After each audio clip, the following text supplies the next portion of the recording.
When I found out I was pregnant, visions of a happy future filled my mind. A loving husband and adorable kids. I thought we would build a wonderful family and live happily ever after. Little did I know, a harsh reality awaited me. This is the story of my battle with my controlling husband. My name is Patricia, and I'm 30 years old. My husband's name is Robert. He's a 34-year-old office worker. We've been married for almost 2 years. Robert has a bit of a controlling streak, probably because he's older. He sets all the house rules. When we got married, he said he wanted me to be a homemaker, and I agreed.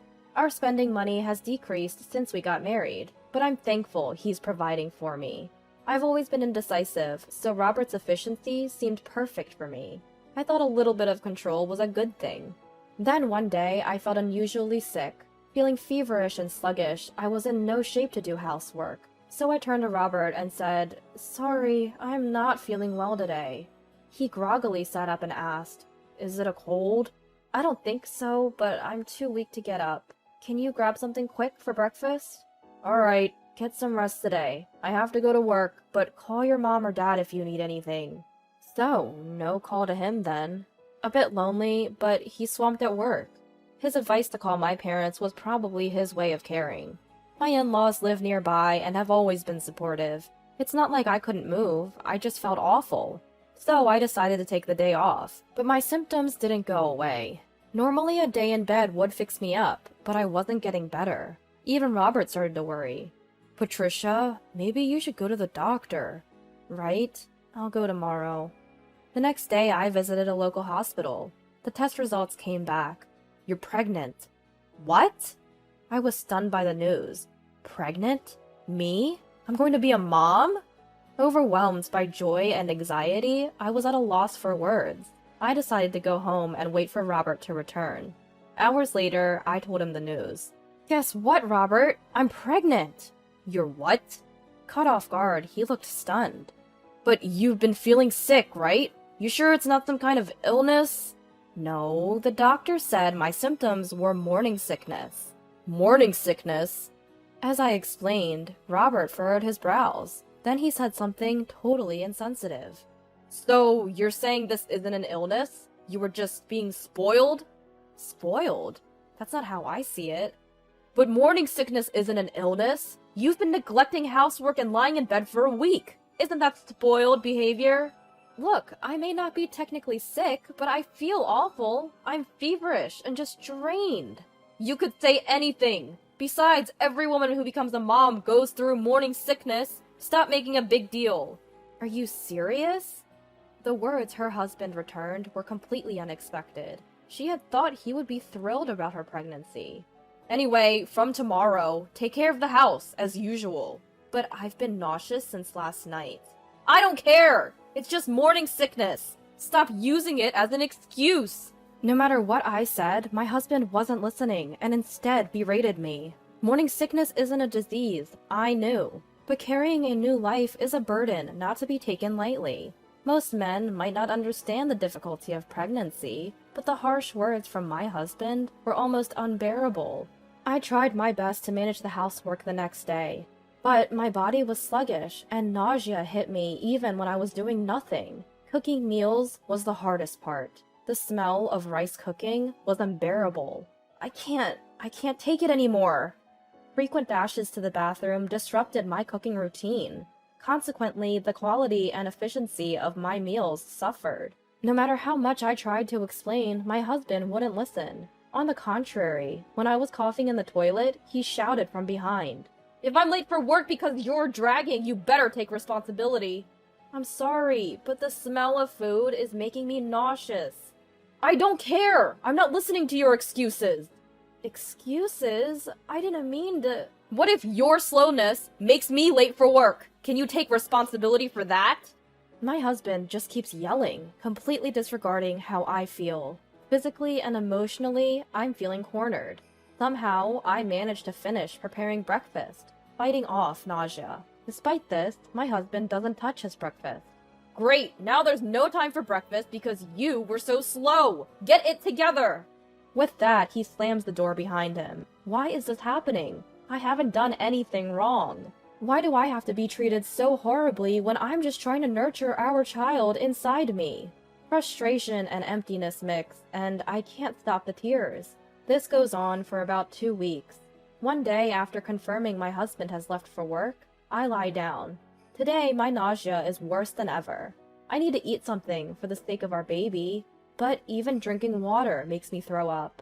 I must have dozed off because when I wake up, it's already noon. I need to eat and take care of the house. Just then, my phone rings. It's my husband. With a sinking feeling, I hesitantly answer. Hello?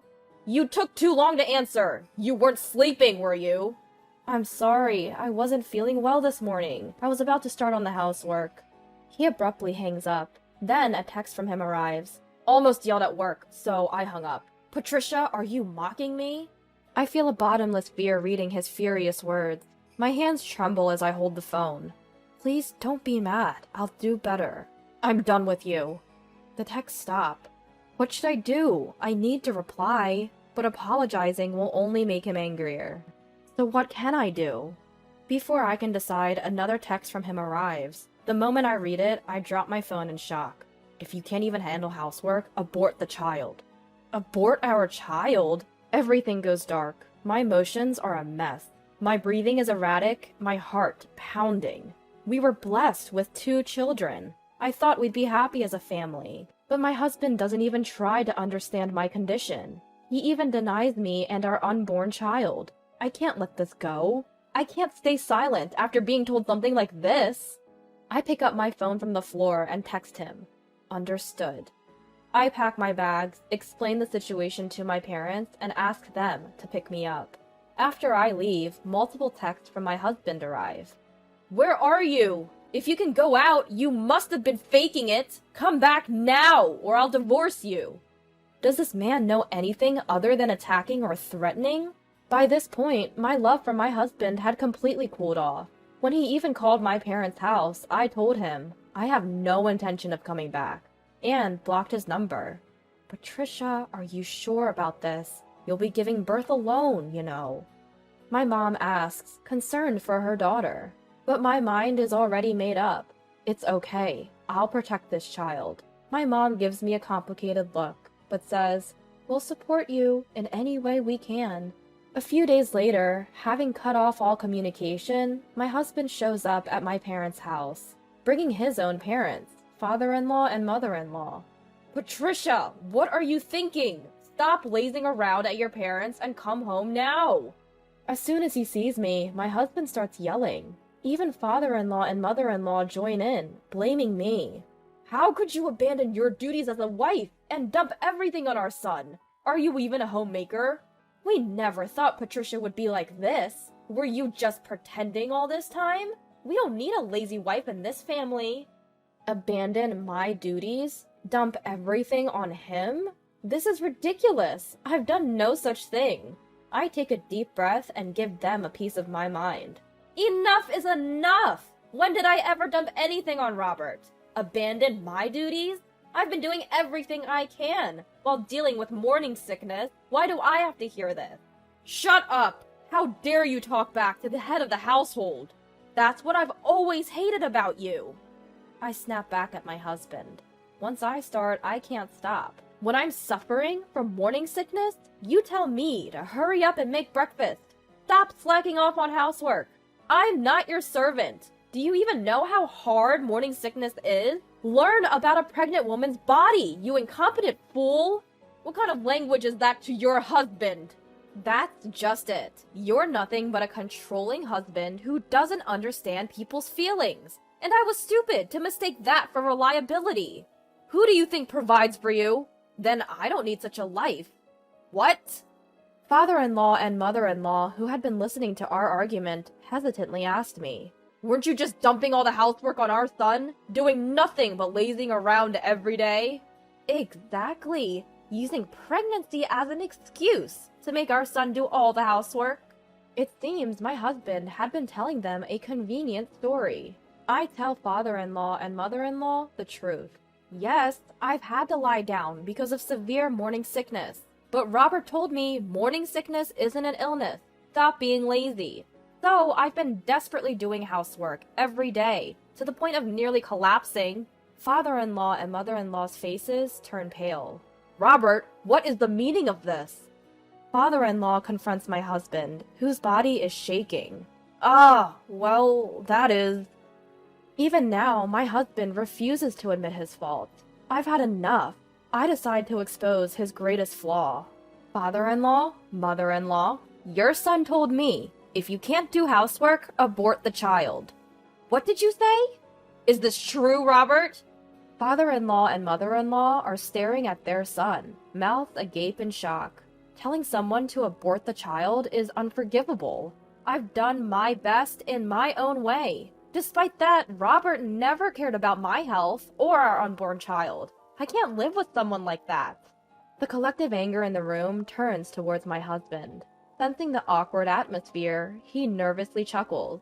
Okay, I get it. I was wrong. I apologize, alright? So let's just drop it, okay?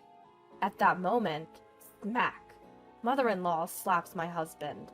What the hell was that for? My husband looks at mother-in-law in surprise. Enough is enough! Do you even realize what a miracle it is to have a child? You berated Patricia while she was suffering from morning sickness, forced her to do housework, and even lied to us. How much more do you need to vilify her? Mother-in-law is yelling at my husband, tears streaming down her face. The intensity leaves me and father-in-law speechless. Then mother-in-law turns to me to apologize. Patricia, I am so sorry. I believed that foolish son of mine and hurt you. You must have had a hard time dealing with morning sickness. I know an apology isn't enough, but I'm truly sorry. Father-in-law also deeply apologizes.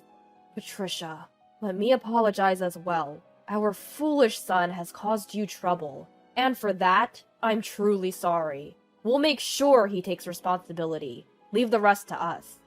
Father-in-law then turns to my husband. We're cutting ties with you, Robert. Cutting ties? Yes. A son who can tell his wife to abort the child is not part of our family. Agree to Patricia's divorce. What? We're family! Talking about divorce and cutting ties, you must be out of your mind. Patricia's feelings won't change. Make up your mind. At his father's words, my husband is speechless. He was reluctant to sign the divorce papers, but with father-in-law and mother-in-law's help, he eventually gave in. He was utterly defeated, a shell of his former self. Later, I claimed compensation and child support through a lawyer. I've decided to give birth to our child alone. I've received several texts from my husband since. I was wrong! Please forgive me. I realized you're all I have. Please come back. But I just delete the messages without replying.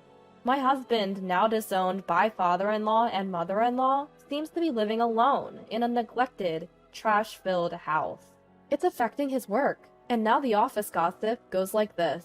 Heard Robert got dumped by his wife. His shirt's all wrinkled, and he hasn't even shaved. And she was pregnant, right? What a loser. He used to be so controlling. My husband is becoming the office joke, losing his standing day by day. I wonder how long his high pride will allow him to endure this environment. Well, it's none of my business anymore. From now on, I want to focus on my unborn child. Even without a father, I intend to shower this child with all the love I have, so they can feel truly happy.